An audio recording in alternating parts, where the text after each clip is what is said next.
Great question. If my fighter's in good shape and in good weight, he fights where he naturally falls.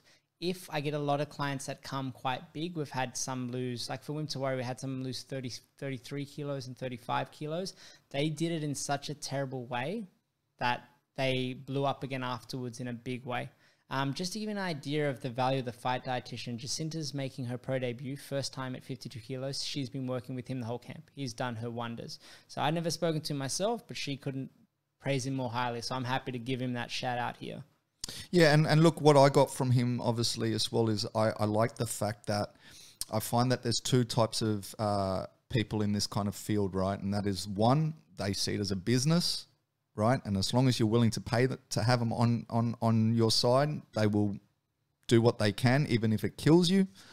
What I really liked about Geordie when I spoke to him was the fact that he has a very mathematical equation of how he wants to safely bring a fighter down. And if he feels, I mean, he was even talking, he's got a clause in the contract with fighters that basically he gets the final say. And if he feels that he can't get you to make weight safely, he will literally say no to the fight. Like, and that is one of his kind of conditions when you bring him on board. And I kind of like that because he doesn't just see it as a pay packet. I mean, obviously he's doing well. He's got the top of the top elite athletes on New Zealand and Australia. But I kind of really like that he, as I said, he's kind of really trying to narrow it down to a science. And he's also very upfront and honest about that. He doesn't believe he knows it all. Right? He says, look, we're still kind of in that field where we're trying to figure stuff out, but he's trying to do it in the safest way possible. So that was one thing that I can really appreciate on him. Yeah, look, like I said, if you're trying to lose big amounts of weight, do it properly. If you're talking, I'm within 3 kilos of where my coach wants me, I probably don't need it. I just need to cut out a few things, be a bit healthier. But when you get, like I said, when I saw those people in my gym do those big crash weight losses, like I said, they were eating 800 calories a day. They made the fight and then all blew up again. And they're so upset with that, they've ended up back there again.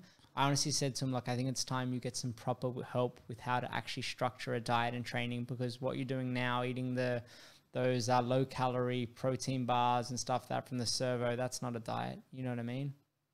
Yeah, and a lot of people see those things as meal replacements. Crazy. Right, because I had the same on my series. We had a couple of people, it's like, what do you eat? And it's like 1 protein bar.